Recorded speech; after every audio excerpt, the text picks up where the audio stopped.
Hi guys, welcome to Vel food by Sambathan Sivakannan. ஆட்டுக்கறி ஒரு சோறு. ஜி, ஆட்டுக்கறி ஒரு சோறுன்னு என்ன? அதாவது சம்பத்கான், பிரியாணி முதல்ல தயாரிச்சு நம்மலாம் சாப்பிட ஆரம்பிச்சோம்ல. ஆமா, அதுக்கு முன்னாடியே பிரியாணி இருந்திருக்கு. ஆனா அது பேரு பிரியாணி கிடையாது, ஒரு சோறுன்னு பேரு. ஆனா பிரியாணிக்கு சேர்க்கக்கூடிய பொருட்கள்லாம் வேற, ஒரு சோறுக்கு சேர்க்கக்கூடிய பொருட்கள்லாம் வேற. எல்லாமே அந்த காலத்து பொருட்களை வச்சு நம்ம இந்த காலத்துல சமைக்க போறோம். அப்ப இது அந்த காலத்து பிரியாணி.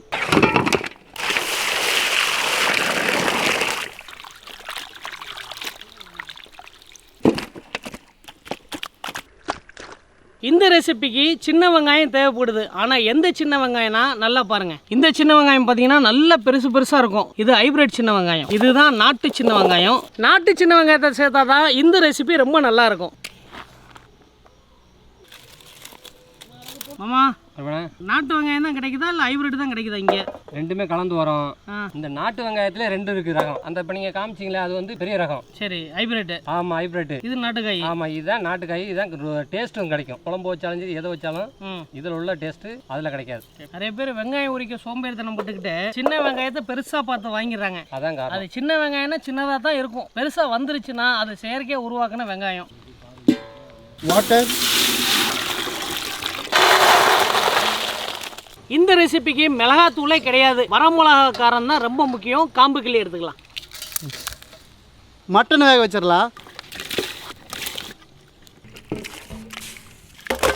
மொத்தமாக பார்த்தீங்கன்னா 2 கிலோ பச்சை அரிசி, 3 கிலோ மட்டன். அதாவது 1 கிலோ அரிசிக்கு 1.5 கிலோ மட்டன் கணக்கு. இதுக்கு மிளகா பார்த்தீங்கன்னா குண்டு மிளகாயில் 30 மிளகா எடுத்துருக்கோம். நல்லா கசக்கி விட்டு போட்டுக்கலாம்.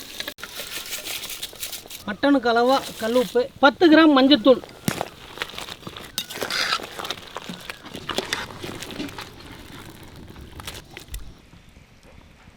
பிரியாணி அரிசிலாம் அந்த காலத்தில் கிடையாதுங்க. இந்த பச்சரிசியில் தான் ஒரு சோறு பண்ணியிருக்காங்க. அதனால இந்த பச்சரிசியில் தான் பண்ண போகிறோம். மாமா, ஊற வச்சுருவோமா? ஊற வச்சிடலாம் வாங்க.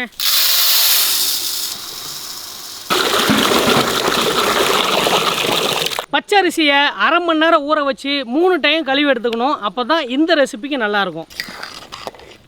சம்பத்கான் வெந்துருச்சான்னு பாருங்க. இதோ பார்த்துட்றேன், எலும்பெல்லாம் வெளியே தெரியுது. அநேகமாக வெந்துருச்சுன்னு நினைக்கிறேன். ஆனால் சூடாக இருக்குது. உஃபு உஃபு உஃபு, எவ்வளோ சூடாக இருந்தால் விட மாட்டோம். அப்படியே பிஞ்சிட்டு வருது பாருங்க. பிச்சை அப்படியே பிஞ்சிட்டு வருது. அநேகமாக வெந்துருச்சு. ஓ சுடு. ஓ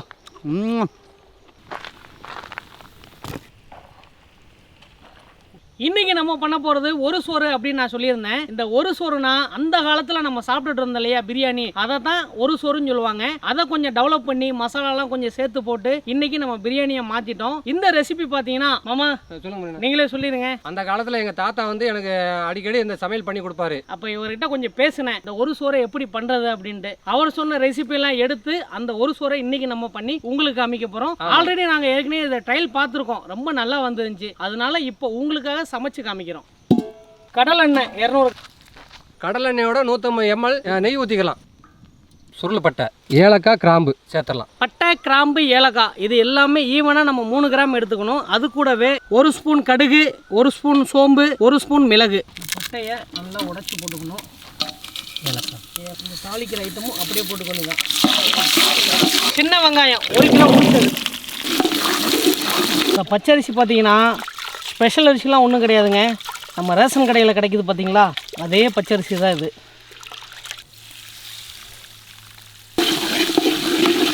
$200 கிராம் நாட்டு பூண்டு, அது கூடவே 100 கிராம் இஞ்சி. இதை அரைக்கிழங்க இடிச்சிருக்கு, இடித்து போட்டுக்கலாம்.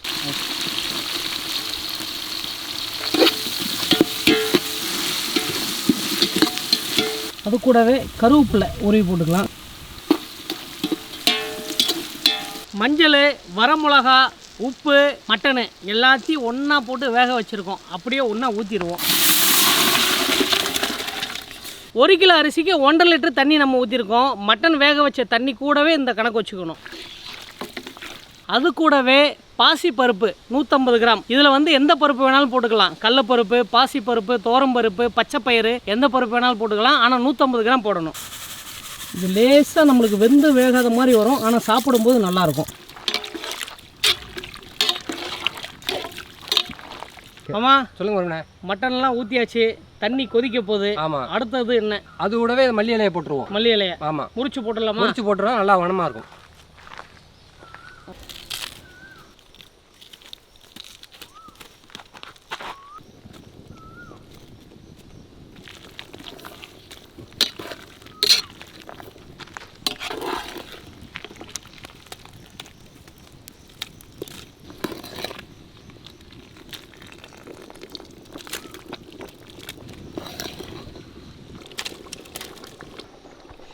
எலுமிச்சம்பழ சாறு புளிஞ்சு ஊற்றிக்கலாம். ஆமாங்க, இந்த ரெசிபிக்கு பார்த்தீங்கன்னா தக்காளி சுத்தமாக கிடையாது. ஏன் அப்படின்னு கேட்டிங்கன்னா அந்த காலத்தில் ஒரு சோறு பண்ணும்போது தக்காளியே கிடையாது, எலுமிச்சம்பழ சாறு புளிஞ்சு தான் அவங்க சாப்பிடுவாங்க. அதனால் இந்த ரெசிபிக்கு வந்து தக்காளி நம்ம சுத்தமாக சேர்க்கலை, லெமன் மட்டும்தான். பச்சை அரிசியை ஊற வச்சு 1/2 மணி நேரம் ஆச்சு, நல்லா அலசியாச்சு. போட்டுடலாமா? போட்டுடலாம் மறுமணி.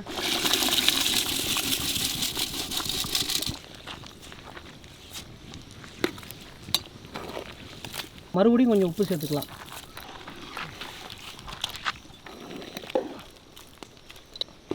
அரிசி நல்லா அப்படியே வெந்து வருது, பார்த்தா நம்மளுக்கே தெரியும்.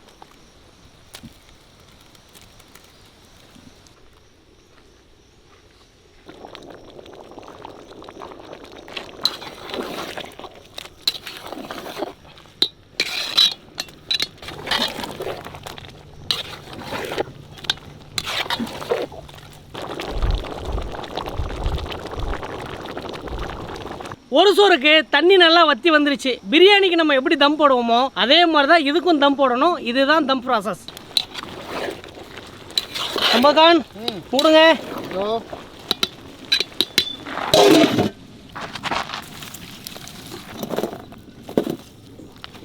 தம் போடும்போது கீழே நெருப்பு எரிக்கக்கூடாது, அதனால் அப்படியே பரப்பி விட்டுலாம்.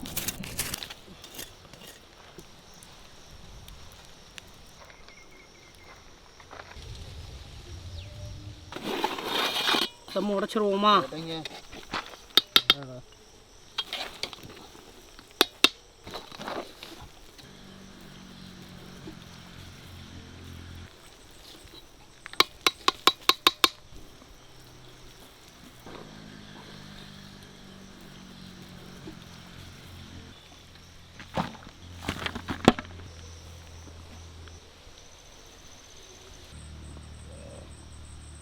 ஒரு சோறு சூப்பராக நமக்கு ரெடி ஆயிடுச்சு. மாமா, இந்த ரெசிபியை நீங்கள் சொன்னீங்க. ஆமாம், அதை வச்சு நான் கொஞ்சம் கிரியேட் பண்ணி நல்லபடியாக சமைச்சாச்சு. சரி, நீங்கள் சாப்பிட்டு எப்படி இருக்குன்னு நீங்கள் முதல்ல சொல்லுங்கள்.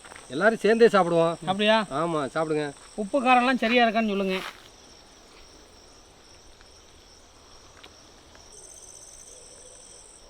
இதோட டேஸ்ட்டு டோட்டலாக எப்படி இருக்குன்னா, நல்லா ஆட்டுக்கறியோட எசன்ஸு ஃபுல்லாக இறங்கியிருக்கு. பருப்பு, இதில் சேர்த்துருக்கிற மசாலா, அந்த குண்டு மிளகா, இதோட காரமெல்லாம் ஒரு தனி டேஸ்ட்டாக தெரியுது. பெத்த பீஸு ஒத்தையாக கிடக்குது, அடைக்கெல்லாம் கொடுத்துருவோம். கறி பாருங்க, பார்க்கும்போதே எச்சே வருதா. அதா பூ மாதிரி வந்துருக்கு. கறி பார்த்தீங்கன்னா பல்லில் பட்டது தான் லேட்டு, அப்படியே இழுத்தன வந்துடுதுங்க.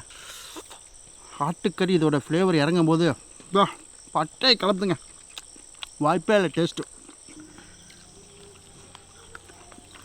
சூப்பராக வந்திருக்கு.